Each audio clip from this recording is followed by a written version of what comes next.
the peaks of the Tatra Mountains. This is the kingdom of the Tatra chamois, islands in a hazy sea of cloud.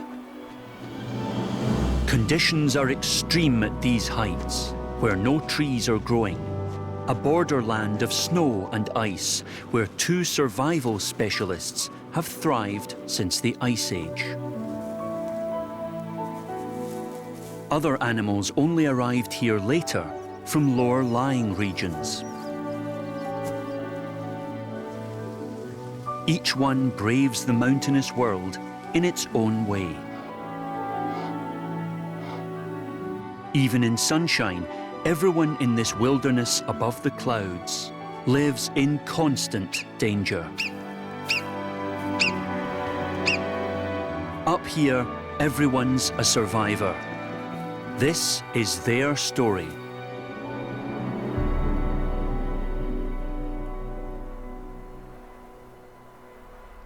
The Carpathian Mountains stretch out across the centre of Europe. Their highest part lies between Poland and Slovakia, the Tatras, the smallest high mountain range in the world.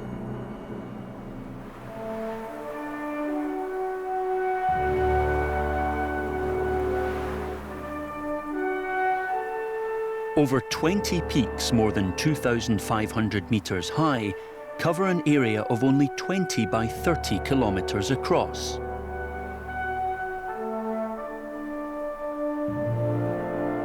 One of the mountains is Krivan, a national symbol of Slovakia, whose name means bent or crooked.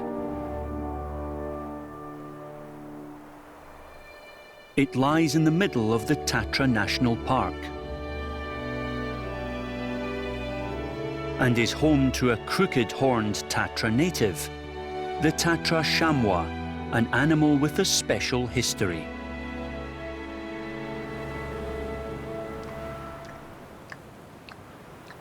Chamois are best equipped for life in the high peaks.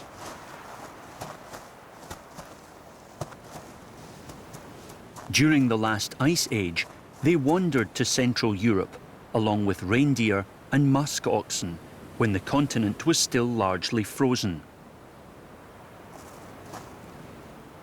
When the glaciers melted, the reindeers and musk oxen disappeared with them. Only the chamois remained, since the Ice Age continued at the higher altitudes.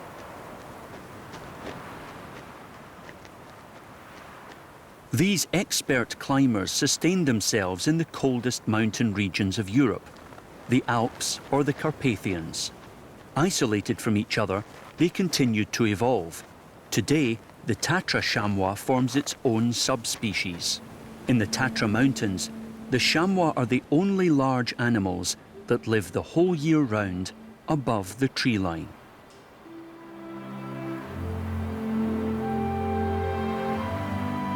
Winter has lasted for 6 months up here.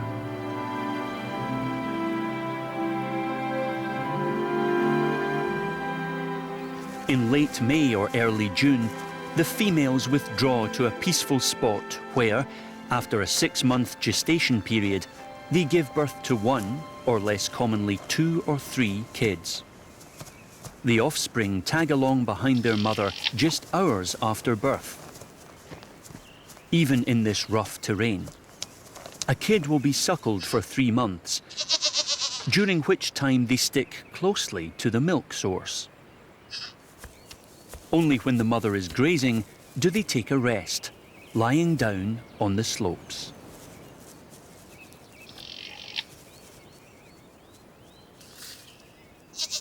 There's so much to discover. On one of the last remaining snowfields, a Tatra marmot appears out of its den, another Ice Age remnant. Back then, they also lived down in the lowlands. Today, only the mountain tops can provide the cold temperatures they like.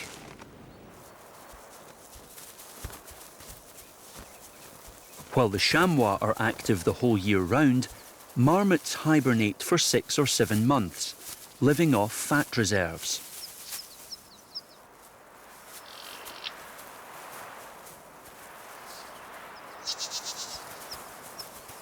Recently awake, the first job is to cushion their dens with new grass to make them comfortable for the newly arrived offspring. What chamois and marmots have in common is their history. Both found refuge here in the Tatra Mountains after the Ice Age, like castaways on a cold island in the warm sea.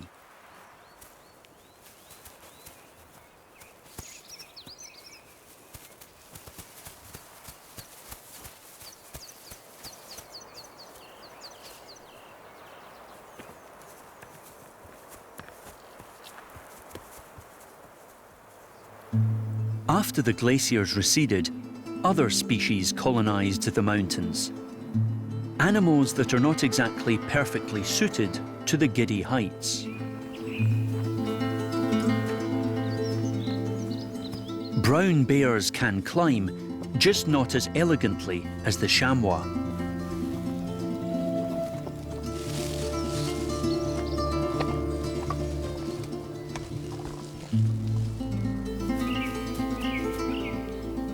Also foxes and wolves.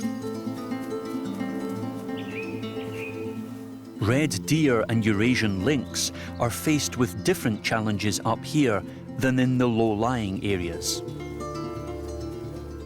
The mountain lakes of the Tatras also attract some unexpected visitors at 2,000 meters altitude. When the ice begins to melt, some unusual ramblers are taking a romantic stroll.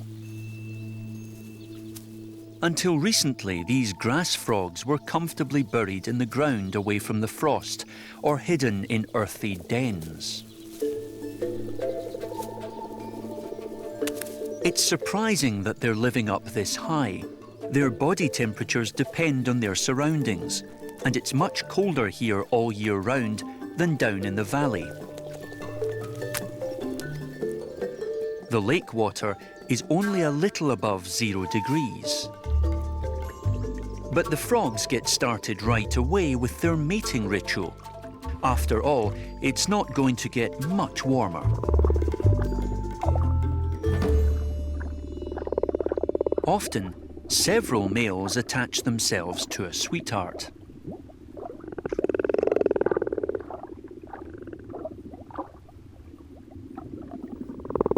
All females try to lay their gelatinous mass of eggs at the lake's edge.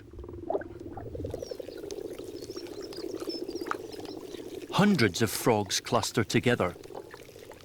It's flatter here, and the temperatures are more comfortable compared to the middle of the lake.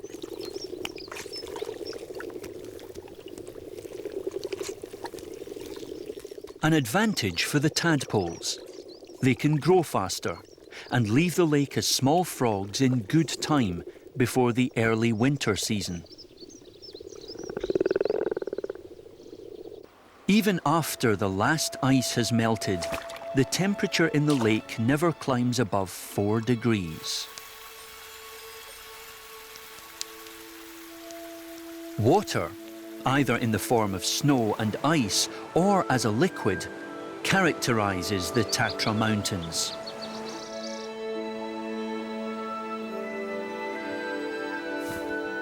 Rocky cliffs plummet down into the valley.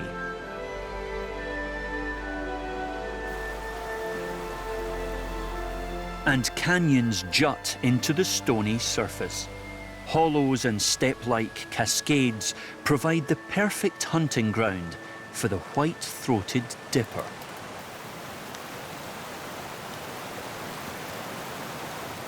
They can find plenty of insects and larvae here the whole year round. Because the streams are so steep and fast, they don't freeze easily.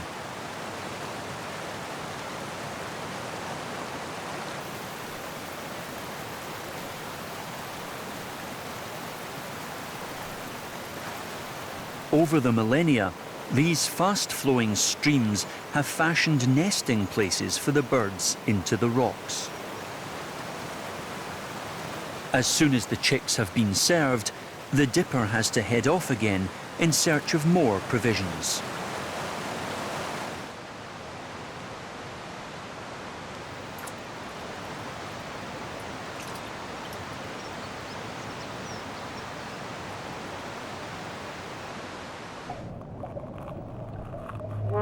Their favourite food is caddisfly larvae. These live in tubular receptacles made by sticking sand grains together.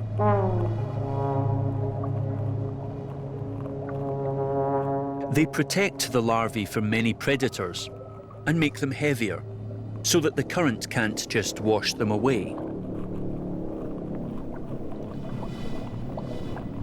The whole stream is full of them. When a white-throated dipper snaps up one of the larvae, it first has to knock it out of its protective container. Sometimes they pick up other insects along the way and bring an entire beakful back to the nest.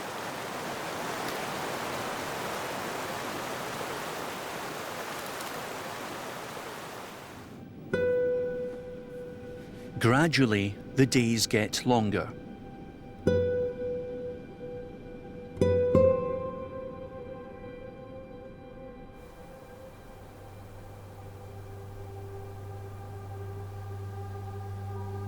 The sun now sets earlier behind Tatra Mountain.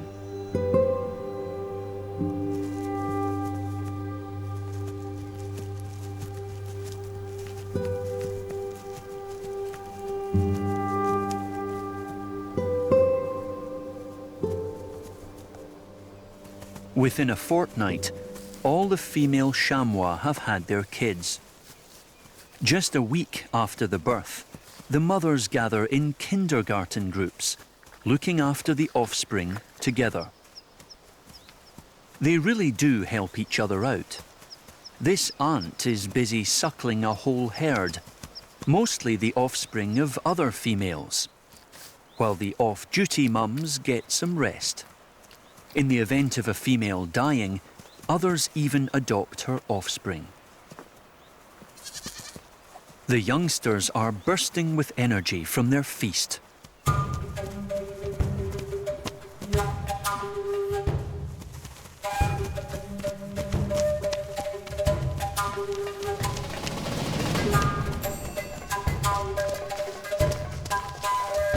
Even now, they can jump up over 2 meters high in the air. Footage like this is only possible when the chamois feel undisturbed. The does are highly alert when the kids are still young. They can see, smell and hear very well. But sometimes they just like to join in the fun. On the next slope, the yearlings are playing. Adolescent chamois born last summer. The ability to move quickly and securely in this terrain is a vital survival skill. The time as a young kid is the most dangerous period in the whole life of a chamois. Only half of them survive to the following year. Bears are too cumbersome to catch these swift animals.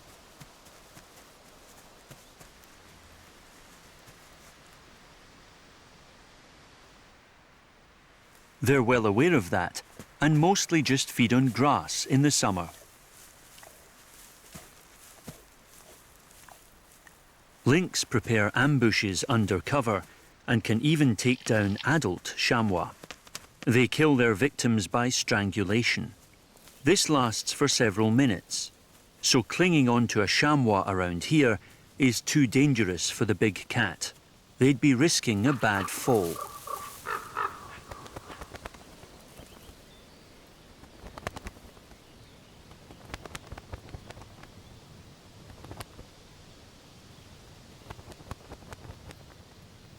The biggest threat to the youngsters comes from the air.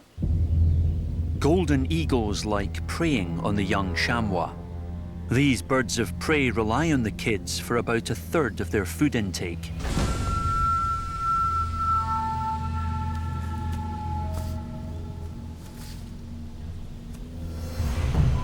As soon as the eagle has set off, being carried up on warm air currents to save energy, the warning cries begin.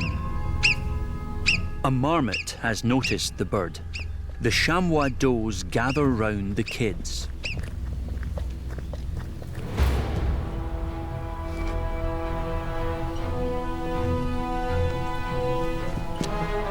As the eagle continues to approach, they make off.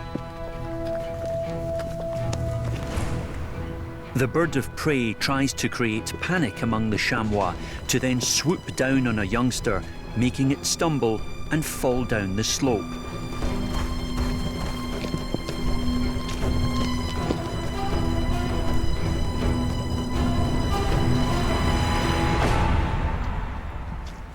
This attack is unsuccessful, however, and the herd quickly settles down again.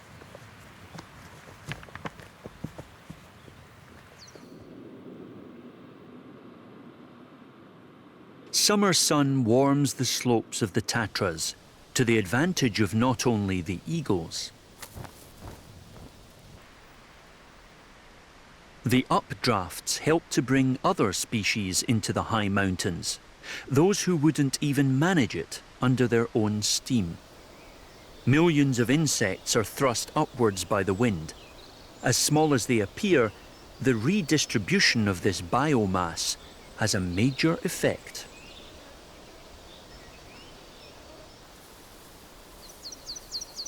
The insects land on meadows, but also on snowfields, where they are highly visible.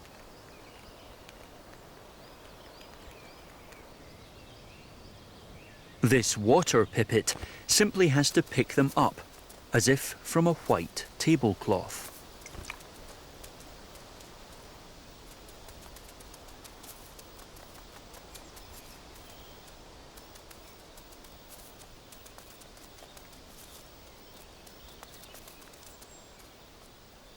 Even the chamois benefit from the wind-wafted insect hordes. They're digested, then excreted over the meadows by the pipits, fertilizing the ground with nutritious dung. The result? Grass, flowers, and herbs.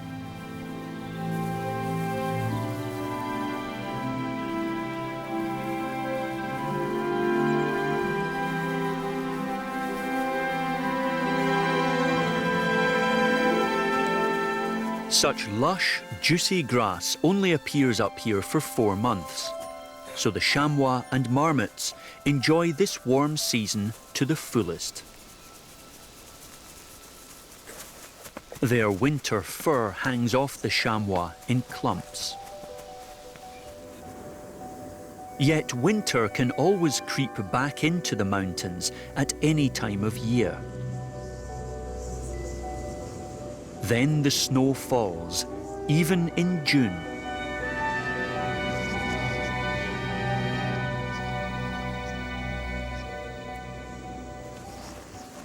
These marmots only awoke from hibernation a few days ago. And they're hungry, very hungry. After all, they've lost a third of their body weight. They need 1.5 kilos of grass and herbs per day in order to build up fat reserves again for the coming winter. A few days like this don't concern them, however. Right from birth, they've been equipped for Arctic conditions. Besides, compared to the icy winter temperatures, it is now positively mild.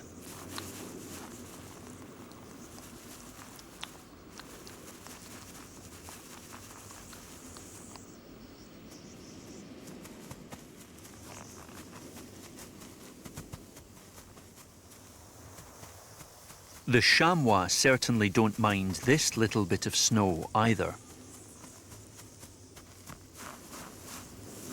Older animals paw patches of grass clear, while the youngsters continue to suckle with their mothers.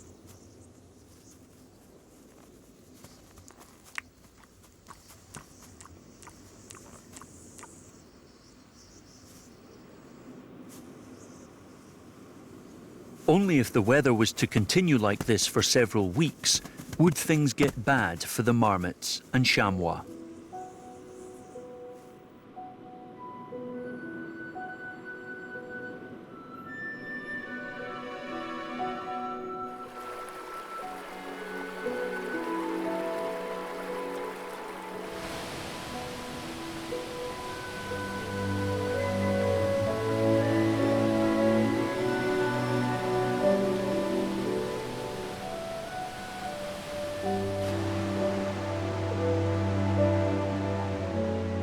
Further down in the valley, the streams are still flowing, but they're shallow enough for 2 species of fish.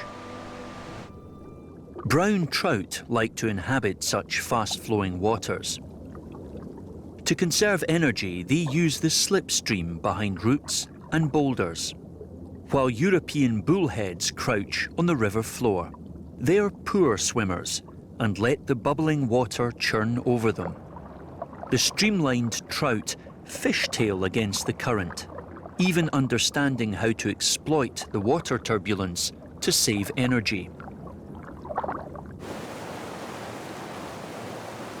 Life in and around the mountain streams requires cunning strategies, and not only for fish. Like the alpine meadowgrass, which develops bulbils instead of blossoms, from which secondary grass grows.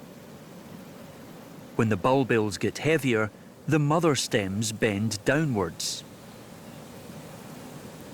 and actually plant the young offshoots in the ground until they've put down roots and can't be swept away by the current. With this method, the plants can prevent seeds drifting off and being washed up in unsuitable places. It's now midsummer in the Tatra Mountains, and life is good for the deer. Plenty of vegetation and comfortable temperatures, up to around 20 degrees. Although perfect for deer, this is too warm for the true high mountain animals. So even the chamois take a little drink to cool off. They graze early in the morning. Then they don't have to move around a lot during the day and can keep their body temperatures from rising much higher.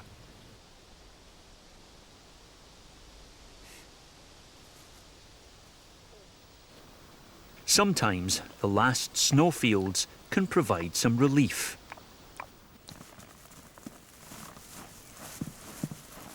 A snowy cushion for whole body cooling.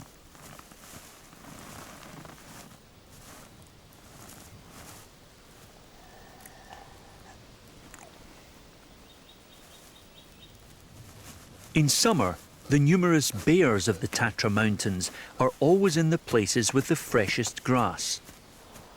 But they also don't have any objection to a bit of cooling ice right now.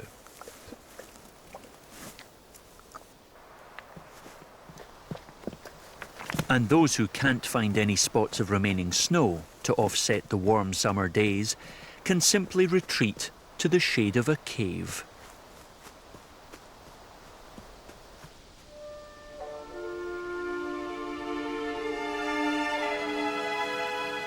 Down in the valley, the mountain streams have joined up at the River Bela, which is full of sandbanks.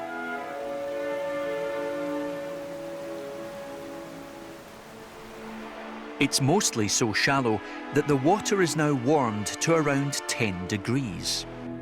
Besides the brown trout, graylings also live here, with their fan-like extended dorsal fins.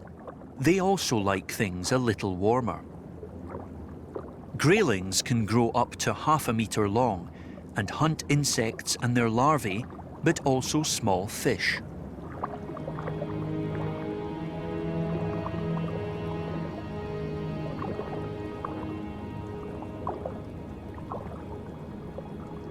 Summer is also breeding season, and the Bela teems with a variety of young fish. They like to gather in shallow water. It's warmer there, so they can grow faster.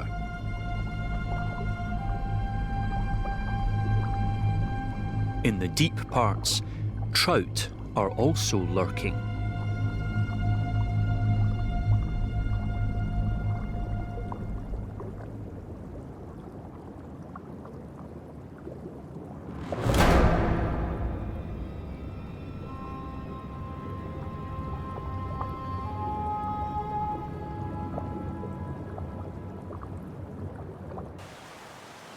In summer, there's an abundance of life.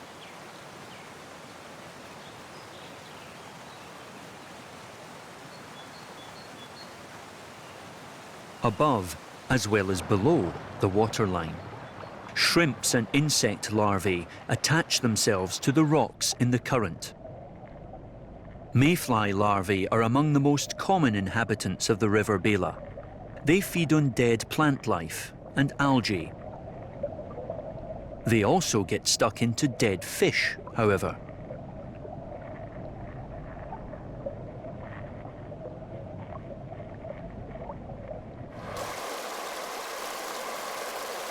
Adult mayflies really do only live for a few hours or days, with the single goal of procreation.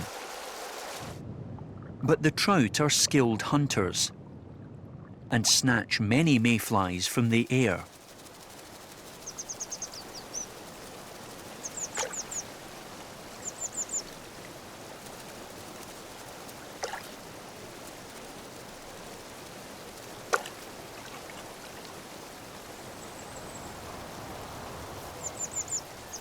Grey wagtails only have to peck insects from the water surface.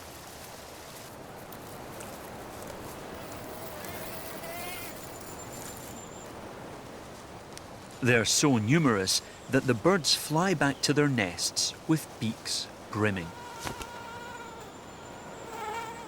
Towards evening, when the caddisflies start out, the air above the river starts to get crowded. On summer nights like this, a strange event takes place: the transformation of one of the biggest water-based predatory insects. For several years, stonefly larvae, up to 5 centimeters long, have preyed on other insects. Now they're clambering out of the water at their final ever molting. The shell breaks open, and the completed animal fights its way out, completely missing the pupal stage of many other insects.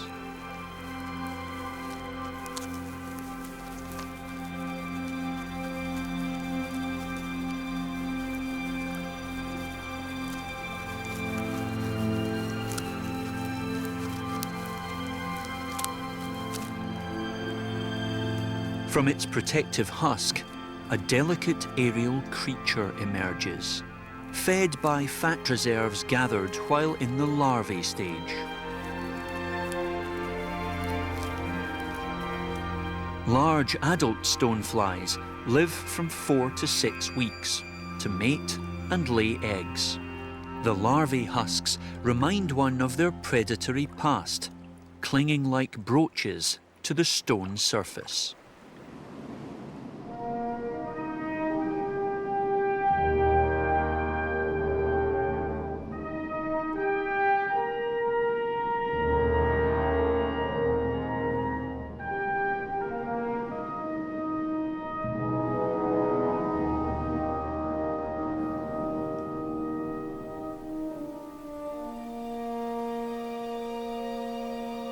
From September onwards, the roars of the red deer ring through the smallest high mountain range in the world.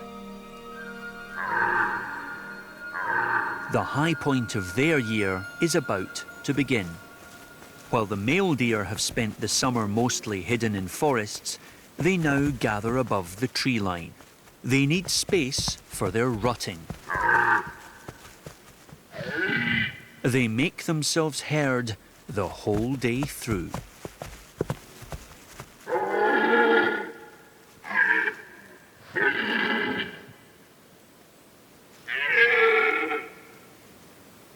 They want to attract females and frighten off competitors. In contrast to their would-be partners, the males have to make quite an effort. The hinds can have offspring every year.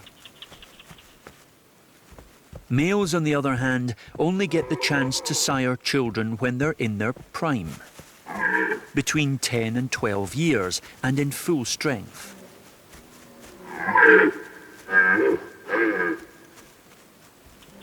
They have to prevail over the other males to conquer a herd like this. The females are not in competition with each other, however.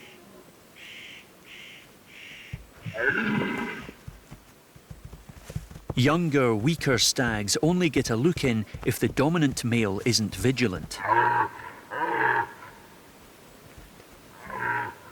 But this alpha animal drives this hoodlum away from his women.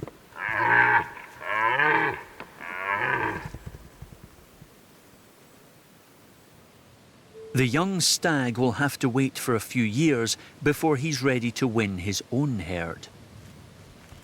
He may only get the chance once in his entire life, in a single year.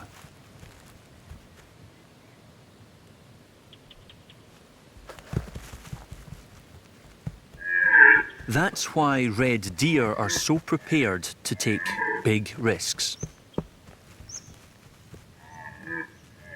Sometimes a threat is all that's needed for one to give up.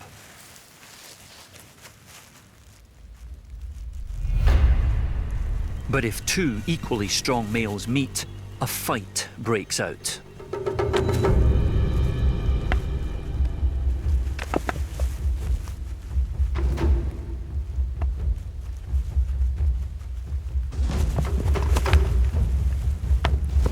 It boils down to the ultimate success in the life of a stag. Who gets to hand his genes down to the next generation?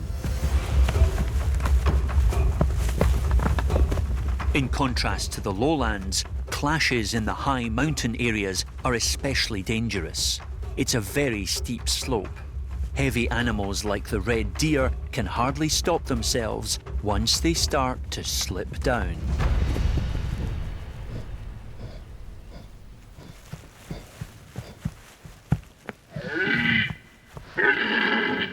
The dominant male wins. The offspring born to the females the following year will be his. So the exhausting rutting was worth it.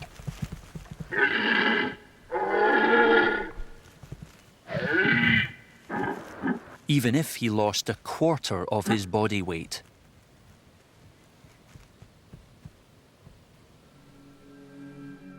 He also gave his all, but he wasted the chance. The fight on the edge of the abyss has cost him his life.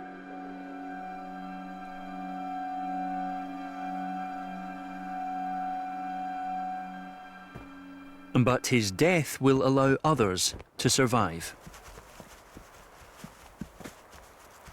The cadaver attracts a female bear with her young. In autumn, they normally live mostly on blueberries and cranberries.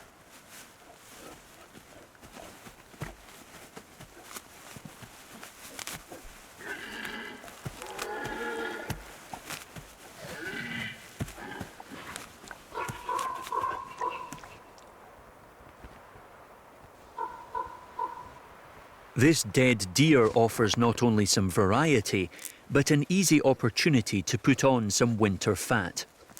When the cold season arrives, they'll retreat to their dens to hibernate, and so they need enough resources to get them through. Even for the bears, this is too big a feast to manage alone. Soon nothing will be left of the unlucky mountain combatant.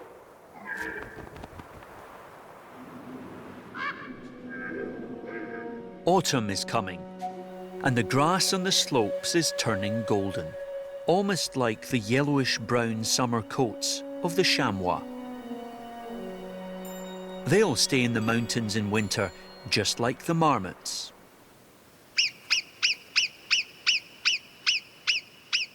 Now they start heading back to their dens.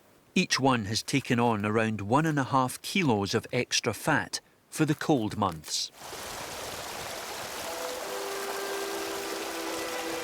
As early as October, the first snow falls, which will cover wide areas of the Tatra Mountains for half a year. The deer wander down into the valley where the snow isn't as high.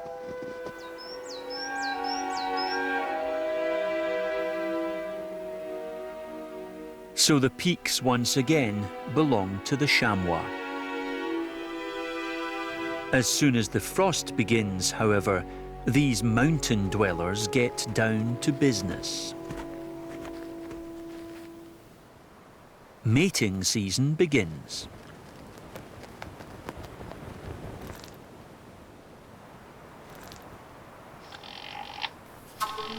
This shaking is already part of the trial of strength.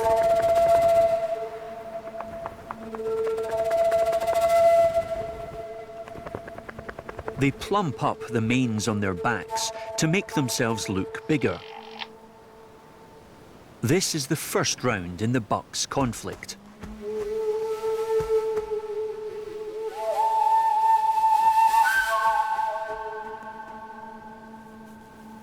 A test with consequences. Whoever has the larger mane appears more powerful.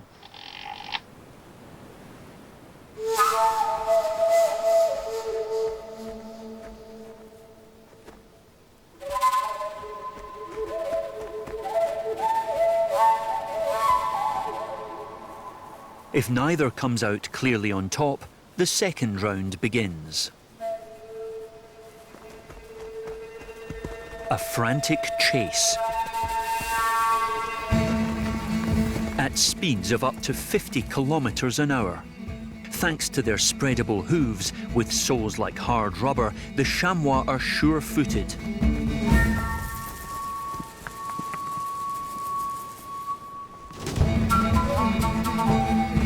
In order to save breath, chamois have more red blood cells than other animals, helping to absorb more oxygen.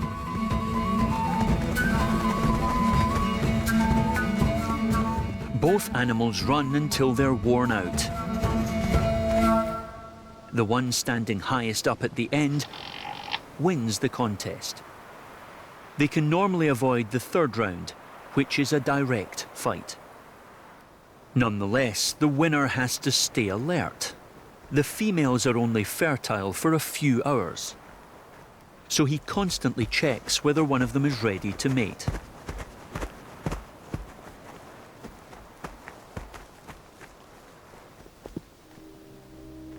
Even chamois sometimes put a foot wrong and break a leg.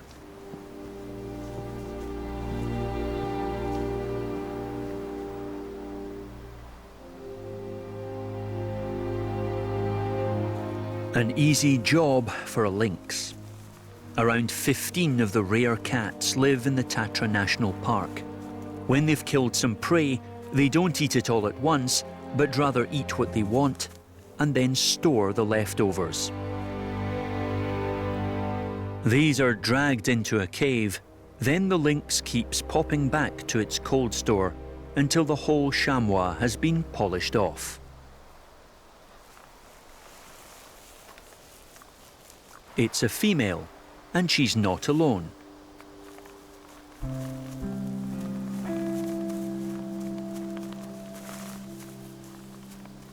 A second lynx says hello, before being joined by two others.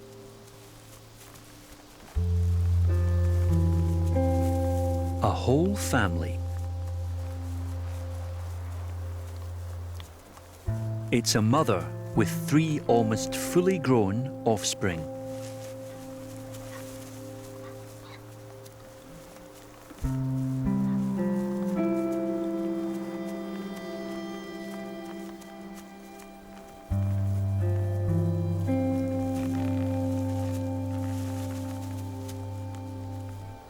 Rare footage of these shy predators in their natural habitat.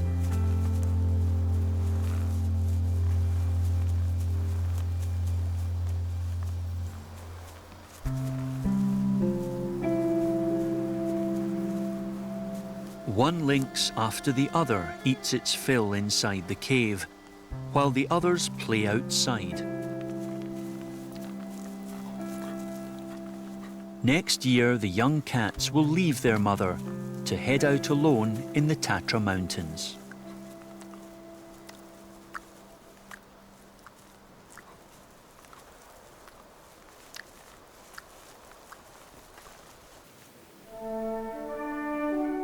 The ridges of Krivan Mountain are covered in snow.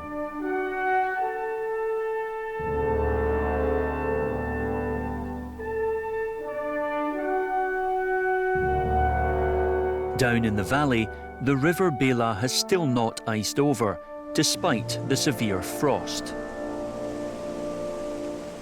Luckily for the white-throated dipper, they need open water to survive. But there is some ice in the river, down on the bed. Free-floating ice crystals get frozen to the ground, then start growing upwards as icebergs, an unusual phenomenon. Normally, ice freezes from top to bottom. Water is heaviest at a temperature of 4 degrees and sinks downwards. That's how fish and other aquatic creatures can survive in frozen lakes, only if they're deep enough.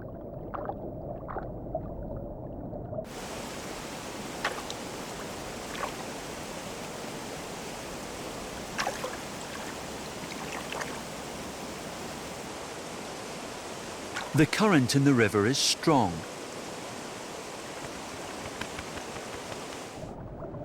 And has many deep points like this one, offering plenty of areas for the dippers to go diving.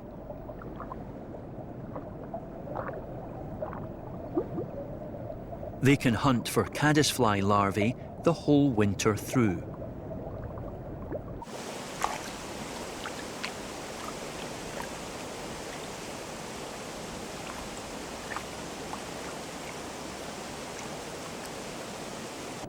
And even if it gets icier, this diving zone in the Tatra Mountains will remain for these rare birds.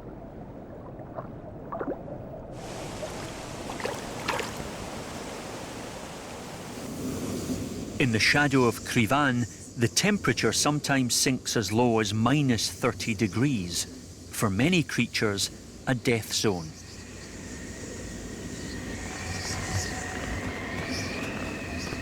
But the chamois are tough. They search for places as sheltered from the wind as possible.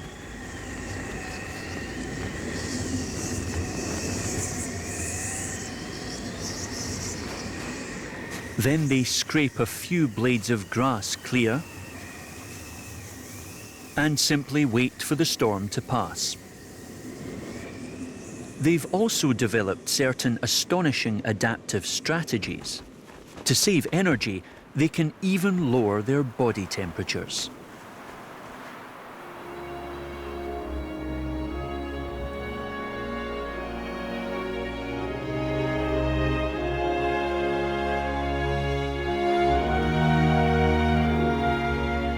As the winter wears on, the snow cover gets thicker and thicker. Old, wise females always know where there's something to eat, however. They lead and the herd follows.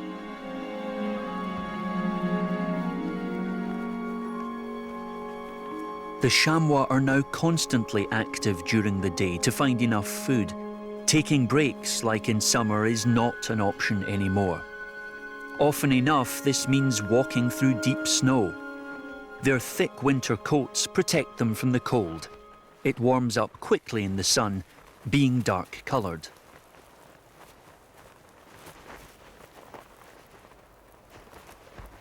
The chamois stay in one place until they've eaten everything on offer, before heading off again. At the start of the year, these hikes become more and more dangerous. Now the group has to walk beneath the snow slab. The experienced doe knows the risk and hesitates. Wherever the sun shines on the snow, things can easily start to slip, and a great drama unfolds.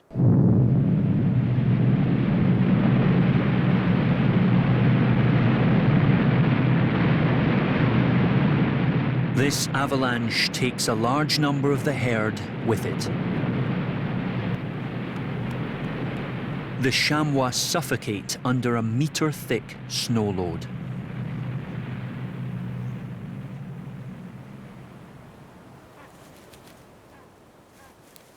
Later on, ravens find a few remains on the surface.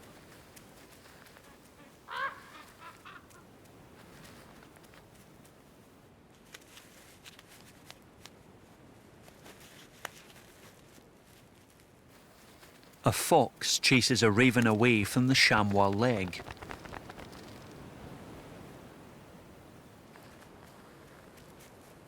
Then he suddenly disappears into the snow. With their excellent sense of smell, the foxes have tracked the dead chamois through the snow. And now these crafty tunnel diggers are not interested in sharing with anyone else.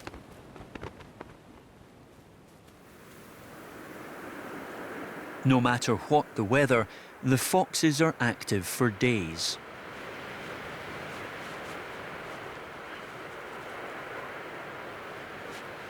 They dig one tunnel after another, up to the dead chamois, which is lying around 2 meters deep in the snow.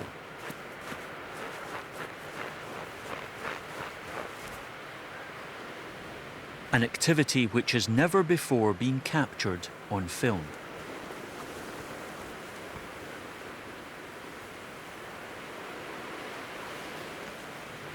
The avalanche site is like an enormous freezer, whose contents can get the foxes through the winter.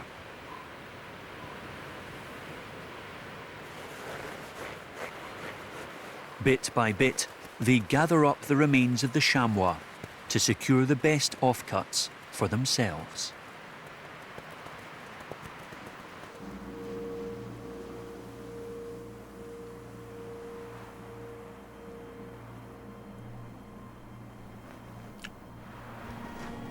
Yet the food store lies open, and its scent attracts 2 wolves at night time.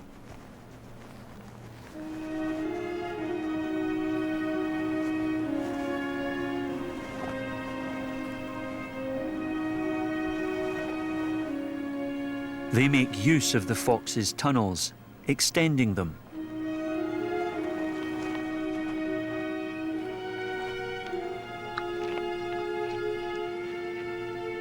This is much easier than digging for themselves or even hunting.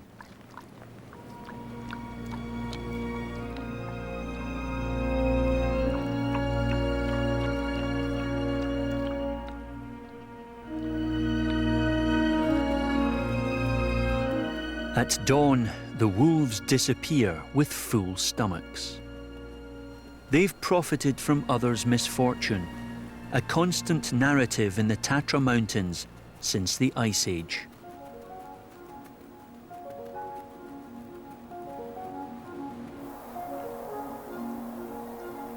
In the smallest high mountain range on Earth, the Tatra chamois have lived on despite the extreme conditions, predators, freezing cold, and avalanches. Poachers, however, brought them to the brink of extinction by the turn of the millennium. Since then, the chamois have increased in number again, from 200 to 1,500, thanks to strict protection. The Tatra National Park is their safe haven.